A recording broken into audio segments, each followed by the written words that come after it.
ஓம் சாய்ராம். நல்லது நினைப்போம், நல்லது நடக்கும். இன்றைக்கி நம்ம அன்னதானம் கொடுத்துருக்கோம். ஆனால் அன்னதானம் கொடுத்ததை வீடியோ மட்டும் எடுக்க முடியல. இன்றைக்கி நம்ம 48 நாள் தவத்தில் சரியாக 7 நாட்கள் இன்னையோட முடிஞ்சிருக்கு. இன்றைக்கி 8வது நாள் நம்ம தவத்தில் வந்திருக்கோம். இந்த 7 நாட்கள் தொடர்ந்து குரு சரித்திரம் கேட்டவங்களுக்கோட மனசில் ஒரு இனம் புரியாத ஒரு சந்தோஷம் இருக்கும். இனம் புரியாத சந்தோஷம். அது மட்டும் இல்லாமல் அடுத்தது என்ன நடக்க போகுது அப்படிங்கிற ஒரு ஆவலும் உங்களுக்குள்ளே இருக்கும். நிச்சயமாக அதை என்னால் உணர முடியுது. நாமதாரகனாக இருந்து தத்தாத்திரேயரோட அவதாரம் மற்றும் ஸ்ரீ பாதவல்லபரோட அவதாரம்லாம் நம்ம கேட்டோம். சித்த முனிவர் விளக்கமாக எல்லாத்தையும் நமக்கு சொல்லிக்கிட்டு இருக்காரு. நம்மளும் நாமதாரகனாக இருந்து கேட்டுக்கிட்டு இருக்கோம். நாமதாரகன் இது வரைக்கும் என்னென்னலாம் கேட்டாரு. கடைசியா ஸ்ரீ பாதவல்லபர் கிருஷ்ணா நதியில மூழ்கி மறைந்தார். இது வரைக்கும் பொறுமையா கேட்ட நாமதாரகனுக்கு ஆர்வம் தாங்கல. சாமி மறைஞ்சிட்டாரு, இப்ப அடுத்த அவதாரம் எப்படி நிகழ்ந்தது, அது மட்டும் இல்லாம அவர் வாழ்ந்த இடம் பெரும்பாலான நாட்கள் குருவபுரத்துல தான் இருந்தாரு, அந்த கிருஷ்ணா நதி கரையில. அங்க இருக்கிற மக்கள் அதுக்கப்புறம் அவரால் எப்படி எல்லாம் பயனடைஞ்சாங்க, அங்க இருக்கிற மக்களுக்கு அவர் என்னென்னலாம் நல்லது செஞ்சாரு, இது எல்லாத்தையும் கேட்கிறாரு. நாமதாரகன் கேட்ட உடனே சித்தமுனிவர் சொல்றாரு, ஸ்ரீ பாதவல்லபர் சாட்சாத் கடவுள்தான். அவரின் மகிமைகள் எல்லையற்றவை. ஸ்ரீராமர் கிருஷ்ணர் அவதாரங்களை முடித்த பிறகும் ஸ்ரீராமர் மற்றும் கிருஷ்ணர் அவதாரங்களை முடித்த பிறகும் பக்தர்களை காத்தருள்கிறார்கள் அல்லவா? அதேபோல் ஸ்ரீ பாதவல்லபரும் அவருக்கு முடியாது என்பதே கிடையாது. எதையும் செய்யக்கூடிய வல்லமை உள்ளவர் ஸ்ரீ பாதவல்லபர். தான் மறைந்த பிறகும் குருவோபுரத்தில் பக்தர்களை காத்தருளிய லீலைகளை கூறுகிறேன் கேள்னு அவரு மறைந்ததுக்கு அப்புறமும் அங்க இருக்கிற மக்கள்கள் எல்லாம் பக்தர்களையும் காத்து அருளிய ஒரு லீலையை சொல்ல போறாரு. இப்ப அதை தான் நம்ம கேட்க போறோம். நம்ம கண்டிப்பா குருவபுரத்துக்கு போய் நம்ம அந்த கிருஷ்ணா நதிக்கரையில் இருக்கிற அந்த கிராமம், அந்த ஊரு, ஸ்ரீ பாதவல்லபர் வாழ்ந்த அந்த புண்ணிய ஸ்தலம் கண்டிப்பா நம்ம தரிசிப்போம். நீங்க வீடியோ மூலமா அந்த இடத்த கண்டிப்பா பாப்பீங்க. நான் உங்களுக்கு வாக்கு கொடுக்குறேன். சாய் கண்டிப்பா நிறைவேற்றி வைப்பாரு. கூடிய சீக்கிரமே அதற்கான நாள் கண்டிப்பா அமையும். சரி, அதுக்கப்புறம் என்ன நடந்துச்சு அப்படிங்கறத பார்க்கலாம். இப்ப அவர் மறைவுக்கு அப்புறம், அதாவது ஒரு கிருஷ்ணா நதியில மூழ்கி மறைந்ததுக்கு அப்புறம் வல்லபேசன் அப்படிங்கிற ஒரு வியாபாரி இருக்காரு. அவருக்கு வியாபாரத்துல நல்ல வியாபாரம் நடக்குது, நல்ல லாபமும் கிடைக்குது. இதற்கு எல்லாமே ஸ்ரீ பாதவல்லபரின் அருள்தான் காரணம் என்று அவர் நினைக்கிறார். என்னோட வியாபாரம்லாம் நல்லா போகுது, நல்லா சம்பாதிக்கிறேன், அதுக்கு எல்லாத்துக்கும் காரணம் ஸ்ரீ பாதவல்லபரோட அருள்னாலதான் எனக்கு நான் நல்லா இருக்கேன் அப்படின்னு நம்புறாரு. அதனால ஒவ்வொரு வருடமும் குருவபுரத்திற்கு சென்று ஸ்ரீ பாதவல்லபரை வணங்கி தன் வியாபாரத்தை தொடங்குவார். ஒவ்வொரு வாட்டியும் அவர் வியாபாரத்தை தொடங்குறப்பெல்லாம் என்ன பண்ணுவாரு, நேரா குருவபுரத்துக்கு போய் ஸ்ரீ பாதவல்லபரை வணங்கிட்டு தான் தன்னோட வியாபாரத்தை ஆரம்பிப்பாரு. அதே மாதிரி ஒரு வருடம் அதே தான் செய்யறாரு. தன்னோட வியாபாரத்தை தொடங்குற போது நல்ல லாபம் கிடைக்கணும், எனக்கு அருள் புரியுங்க, என்னோட வியாபாரம் நல்லா நடக்கணும். அப்படி நல்லா நடந்துச்சுன்னா நான் இந்த குருவபுரத்துக்கு ஒரு 1000 பேருக்கு உங்களோட சந்நிதியில, இந்த குருவோட சந்நிதியில 1000 பேருக்கு நான் அன்னதானம் கொடுக்குறேன் அப்படின்னு வேண்டிக்கிறாரு. அவர் வேண்டிக்கிட்ட மாதிரியே அவர் நினைத்ததை விட பல மடங்கு லாபம் கிடைக்குது. அதனால ரொம்ப சந்தோஷமா தன்னோட வேண்டியதலை நிறைவேற்றுவதற்காக கையில கொஞ்சம் பணம்லாம், அதிகமான பணம்லாம் எடுத்துட்டு வர்றாரு. ஏன்னா 1000 பேருக்கு அன்னதானம் செய்யணும் அப்படின்னு சொல்லிட்டு அன்னதானம் செய்யறதுக்கான அந்த பணத்தெல்லாம் எடுத்துக்கிட்டு குருவபுரத்துக்கு வராரு. குருவபுரத்துக்கு பயணம் செய்துகிட்டு இருக்கும் போதே ஒரு சிலர் தாங்களாகவே அறிமுகம் செய்து பழக ஆரம்பிக்கிறாங்க. அவங்க எல்லாரும் திருடர்கள், இவருக்கு தெரியாது இவர் கையில பணம் இருக்கிறது அப்படின்னு தெரிஞ்சுக்கிட்டு அவங்களாவே பேச்சு கொடுத்து, நாங்களும் குருவபுரத்துக்கு தான் போறோம், நீங்க தனியா போயிட்டு இருக்கீங்க, எங்க கூட சேர்ந்து வாங்கன்னு சொல்லிட்டு அவரையும் கூட்டிக்கிட்டு போறாங்க. இவரும் சரி, இவங்களும் பக்தர்களாக இருக்காங்க, ஸ்ரீ பாதவல்லபரோட பக்தர்களாக இருக்காங்க, அதனால இவர் கூட சேர்ந்து நம்மளும் போலான்னு சொல்லிட்டு அவரும் சேர்ந்து புறப்படுறாரு.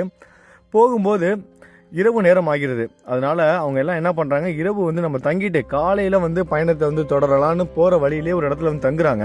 ஒரு சத்திரம்னு வச்சுக்கோங்களேன், ஏதோ ஒரு சத்திரத்துல தங்குறாங்க. அங்க தங்கி இருக்கும் போது இரவு நேரத்துல அவங்க சாப்பிடறதுக்காக அவங்க கொண்டுட்டு வந்த சாப்பாடுலாம் அவங்க எல்லாம் ஷேர் பண்ணி சாப்பிடுறாங்க, பகிர்ந்து சாப்பிடுறாங்க. சாப்பிட்டு முடிச்சுட்டு எல்லாரும் தூங்குறாங்க. இவரும் தூங்குறாரு. இந்த வல்லபேசன் அப்படிங்கிற பக்தரும் தூங்குறாரு. தூங்கும் போது அந்த திருடர்கள்ல ஒருத்தன் அப்படியே சைலண்டா அமைதியா நடந்து அவரோட தலையவே வெட்டியறான். அந்த தலையை வெட்டும் போது அவர் என்ன பண்றாரு, மனசுல அந்த வழியில அந்த ஒரு உணர்வு வரும்ல, அந்த உணர்வு வரும்போது கூட ஸ்ரீ பாதவல்லபரை தான் நினைக்கிறாரு. குருவை நினைச்சுக்கிட்டே தன்னோட உயிரை விடுறாரு. இவரோட தலை தனியா போயிடுச்சு. வல்லபேசரோட தலை தனியா போனதுக்கு அப்புறம், அவர் உயிரை விட்டதுக்கு அப்புறம் சுவாமி காட்சி கொடுக்கிறாரு. அவதாரம் எடுத்துட்டாரு. எப்படி அவதாரம் அவர் எடுத்திருக்காருன்னா, ரொம்ப கோபமா, அதாவது பக்தர்களை காத்து அருளணும்ல, அப்ப அந்தந்த காலகட்டத்துக்கு ஏத்த மாதிரி அவங்களோட ரூபமும் மாறதான் செய்யும். ரொம்ப ஆக்ரோஷமான ஒரு அவதாரம். கையில வந்து சூளம் ஏந்தி இருக்காரு, விபூதி உடல் முழுவதும் பூசியிருக்காரு, ருத்ராட்சிகளோட அங்கு தோன்றி அந்த திருடர்களை வந்து சூளத்தினால வதம் செய்ய முற்படும் போது அதுல அந்த கூட்டத்துல இருந்த ஒருத்தர் மட்டும் அவரோட காலில் விழுந்து வணங்குறாரு. உங்களை பார்த்தா மிகப்பெரிய மகான் தெய்வம் மாதிரி தெரியுது. நான் வந்து இந்த திருடர்கள வந்து ஒருத்தன் கிடையாது, எனக்கு தெரியாது, நானும் சாதாரண வழிபோக்கர் தான், உண்மையாவே சாதாரண ஒரு வழிபோக்கர் தான். இவர் வல்லபேசர் எப்படி ஏமாந்து வந்தாரோ அதே மாதிரி தான் இவரும் ஏமாந்து வந்திருக்காரு. இவங்க சாதாரண மக்கள் நினைச்சு நான் நம்பி வந்தேன், என்னை தயவு செய்து விட்டுருங்கன்னு காலில் விழுந்து கெஞ்சவும் சாமி அவரை மன்னிச்சு விட்டுட்டு திருடர்களை வந்து என்ன பண்றாங்க, குத்தி வதம் பண்ணிடுறாங்க, கொண்டுடுறாங்க. அதுக்கப்புறம் அந்த ஒருத்தரை மட்டும் விட்டுட்டார்ல, அவர் கையில வந்து விபூதியை கொடுத்து சாமி என்ன சொல்றாரு, ஸ்ரீ பாதவல்லபர் இந்த விபூதியை எடுத்து அந்த இன்னொருத்தர் கையில கொடுத்துட்டு, நீ அந்த வல்லபேசரோட தலையை எடுத்து அவரோட உடலோட ஒட்டி வச்சுட்டு இந்த விபூதி எடுத்து பூசுன்னு சொல்லிட்டு மறைஞ்சு போறாரு. அவரும் அவர் சொன்ன மாதிரியே அந்த வெட்டுப்பட்ட தலையை எடுத்து அவரோட உடலோட வைத்து வல்லபேசருக்கு வந்து பூசி விடுறாரு. தலை வந்து ஒன்றாக இணையுது உடலோட. உடனடியாக வல்லபேசர் வந்து உயிர் பெற்று எழுந்து நிக்கிறாரு. அப்பொழுது வந்து கரெக்டா சூரிய உதயமும் ஆகுது, இரவு நேரம் முடிந்து சூரிய உதயமும் ஆகுது. இது எதையும் வல்லபேசருக்கு வந்து தெரியல, அவருக்கு என்ன நடந்துச்சுன்னே தெரியாது. இது எதையும் அறியாத வல்லபேசர் அங்கு இறந்து கிடந்த அந்த திருடர்கள் எல்லாம் பார்த்து இவங்களை யாரு கொன்னா அப்படின்னு கேக்குறாரு. நீ மட்டும் எப்படி வந்து தப்பித்து இருக்க, நீ வந்து பிழைச்சிருக்க, நான் பிழைச்சிருக்கேன், ஆனா நம்ம கூட இருந்தவங்க எல்லாம் செத்து கிடக்குறாங்களே, இவங்களால யாரு கொன்னது அப்படின்னு சொல்லவும் தான் அவர் கூட இருந்தவர் சொல்றாரு. இந்த அற்புதமான லீலை எல்லாத்தையும் சொல்லி முடிக்கிறாரு. நம்முடன் வந்த இவர்கள் வந்து யாத்திரிகர்கள் அல்ல, இவங்க வந்து பக்தர்கள் கிடையாது, சாதாரண மக்கள் கிடையாது. இவங்க உங்கள்கிட்ட இருந்து பணத்தை பறிக்கிறதுக்காகவே திருடுவதற்காகவே திட்டம் தீட்டி உங்க கூடவே வந்து நீங்க தூங்கிய பிறகு உங்களை வந்து கொண்டுட்டாங்க. அதுவும் எப்படின்னா உங்க தலையை வெட்டி கொண்டுட்டாங்க. உங்களோட உயிர் பிரியும் அந்த நேரத்துல நீங்க ஸ்ரீ பாதவல்லபா அப்படின்னு கத்துனீங்க. அந்த நேரத்தில் ஒரு மகான் விபூதி ருத்ராட்சியுடன் கையில் திரிசூலம் ஏந்தி இங்கு தோன்றி அவர்களை கொன்று விட்டார். ஒரு மகான் தோன்றினாரு, கையில திரிசூலம் ஏந்திருந்தாரு, ருத்ராட்சிகள் அணிந்திருந்தாரு, உடல் முழுவதும் விபூதி பூசியிருந்தாரு. அவரு தான் வந்து இவங்க எல்லாத்தையும் வந்து கொண்டுட்டாரு. அவர் கொடுத்த விபூதியை உங்கள் மேல் தெளித்த உடனே அதன் மகிமையினால் நீங்கள் உயிர் பெற்றீர்கள்.